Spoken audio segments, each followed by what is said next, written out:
La Morada del Lamento presenta el experimento Filadelfia. Cuenta una leyenda urbana sobre un supuesto experimento militar estadounidense de 1943 para hacer invisible al destructor USS Eldridge. Según la historia, el barco se volvió invisible, fue teletransportado y la tripulación sufrió mutaciones o locura, pero la Marina de los EEU niega que el experimento haya existido.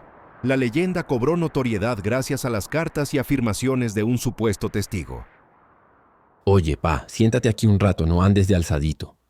Le dije a mi hijo, que en esos entonces andaba en sus 16 años, lleno de esa energía que a uno lo hace querer estar en todos lados menos en casa. El cuarto olía a tierra mojada y a la madera vieja de las vigas. Afuera, en la calle de polvo de Hidalgo del Parral, se oía el lejano rumor de un radio y las risas de otros chamacos. Voy a contarte una cosa, la misma que me contó a mí tu tata Abraham, y que a él le contó su papá, mi abuelo, el viejo Eliseo. No me vayas a poner esa cara de aburrido. Esto no es cualquier chisme. Esto es lo que le pasó a mi bisabuelo, tu tatarabuelo, el Marine de Juárez. Él, Santiago, era un muchacho de esos de pura sangre brava, nacido y crecido allá por la Juárez de los años 20, pero con el corazón aventurero. En el 43, cuando la guerra estaba en su apogeo, se fue de alzado con los Marines gringos. Mi abuelo decía que Santiago contaba que no fue por hambre ni por necesidad, sino por pura gana de ver mundo, de hacer algo más grande que él. Y vaya que lo encontró, pero no como él se imaginaba. La historia oficial, la que niegan los gabachos hasta la fecha, es puro pedo. Ellos dicen que el experimento Filadelfia fue un mito, un cuento de viejas. Pero en esta familia, nosotros sabemos la verdad, porque la cargamos en la sangre y en la memoria. Santiago era un hombre de palabra dura y de pocas sonrisas. Pero cuando se embriagaba con un buen mezcal, se le soltaba la lengua, y los ojos se le iban a un lugar que nadie más podía ver. Fue en octubre. Empezaba él, con la voz ronca, como si tuviera arena en la garganta. Estábamos en el USS Eldridge, un barco destructor, amarrado en Filadelfia. Nos dijeron que era una prueba secreta, algo de electricidad para hacerlo invisible a los radares enemigos. Camuflaje electrónico, le llamaban los científicos. Unos vatos con batas blancas que se veían más nerviosos que nosotros.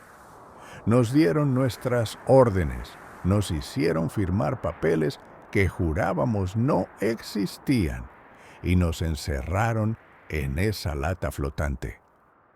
El día de la prueba, el aire olía a ozono y a metal caliente. Como antes de una tormenta fuerte, se encendieron unos generadores que sonaban como 1000 demonios enfurecidos. Un zumbido que te traspasaba los huesos y te hacía vibrar los dientes. De repente, todo se puso verde. Un verde feo, enfermizo, como de lámpara de mercurio.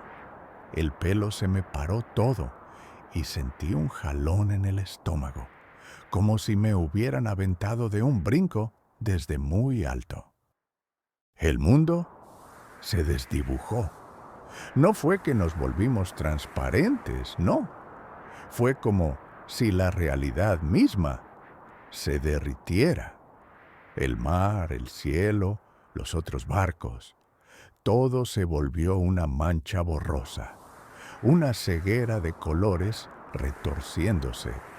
Y luego, el silencio. Un silencio tan pesado que parecía que te aplastaba los tímpanos. El zumbido se fue y de repente estábamos en otra parte. ¿Otro lugar? Preguntaba mi papá, con los ojos como platos, igual que los tengo yo ahora contándotelo a ti. Otro lugar. Hijo, otro lugar. Un lugar que no era de Dios. El sol no salió en no sé cuánto tiempo. Los relojes se habían parado todos.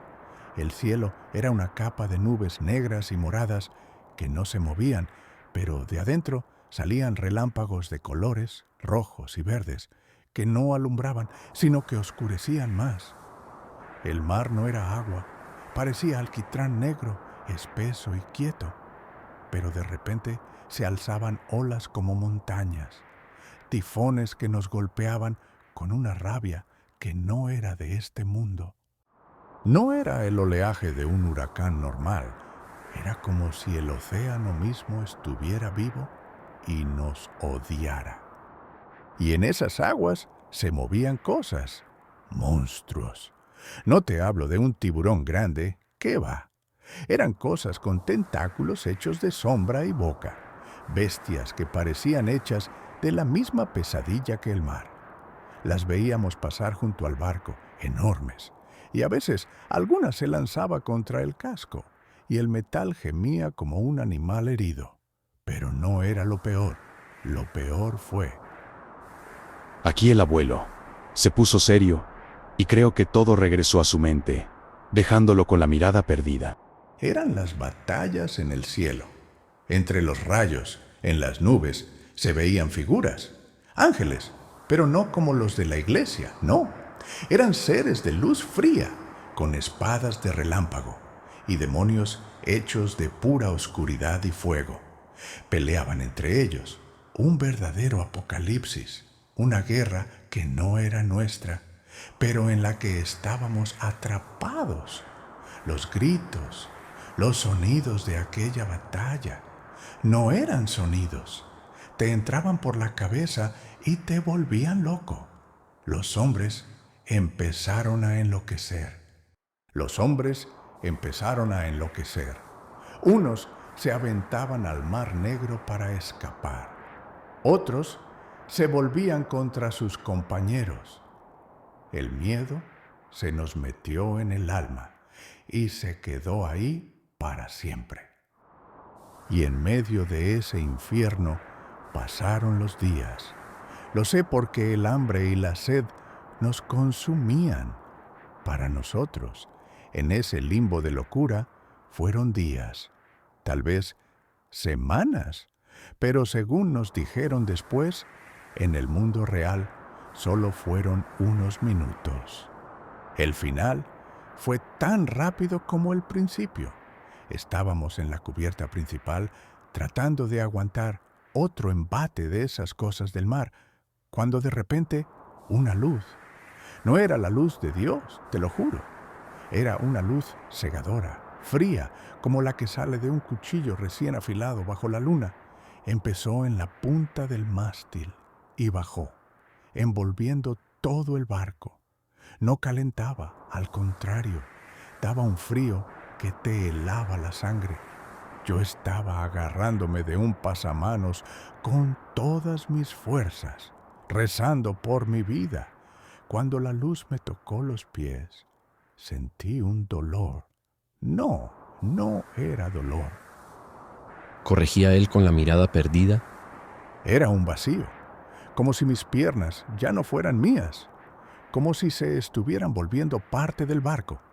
Miré hacia abajo y mis botas, mis piernas, hasta la rodilla, se estaban fundiendo con la cubierta de metal. No sangraba. Era como si el acero y mi carne se hubieran vuelto la misma cosa. Grité, pero el sonido se lo llevó esa luz. Y de repente, ¡pum!, como cuando despiertas de un susto en la noche. El silencio se rompió con el ruido normal del mar. El sol nos golpeó en la cara y el aire olía a sal y a diésel otra vez. Estábamos en Norfolk, Virginia. Habíamos viajado cientos de kilómetros en un instante. El milagro se había convertido en una pesadilla. Y la pesadilla había terminado, dejándonos sus cicatrices. El barco era un caos. Hombres muertos, otros enloquecidos para siempre y unos cuantos como yo, con heridas que no tenían explicación. A mí me encontraron inconsciente, con las piernas literalmente unidas a la cubierta. Tuvieron que usar sopletes y herramientas de corte para separarme. Fue inútil. Ambas piernas tuvieron que ser amputadas por encima de la rodilla. Lo que siguió fue un infierno diferente. El hospital, las preguntas, los silencios oficiales. El gobierno americano, claro, no podía admitir semejante cagadero, pero sabían que nos debían. A los que sobrevivimos con nuestras facultades, nos dieron una pensión vitalicia, una buena lana, y nos hicieron firmar más papeles bajo amenaza de que si hablábamos, nos desaparecían.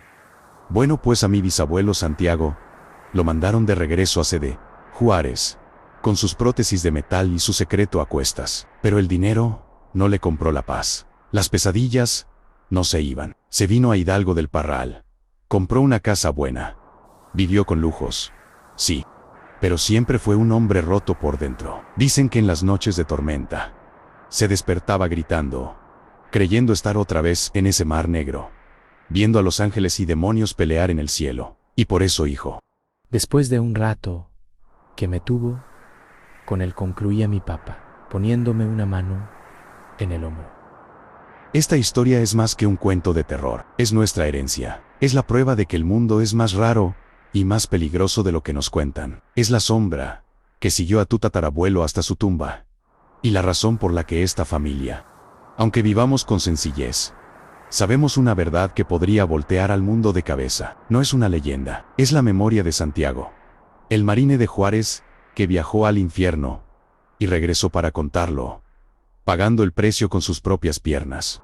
Tú la vas a recordar y se la contarás a tus hijos, para que nunca se olvide. No es un chisme, es un juramento, ¿me entiendes?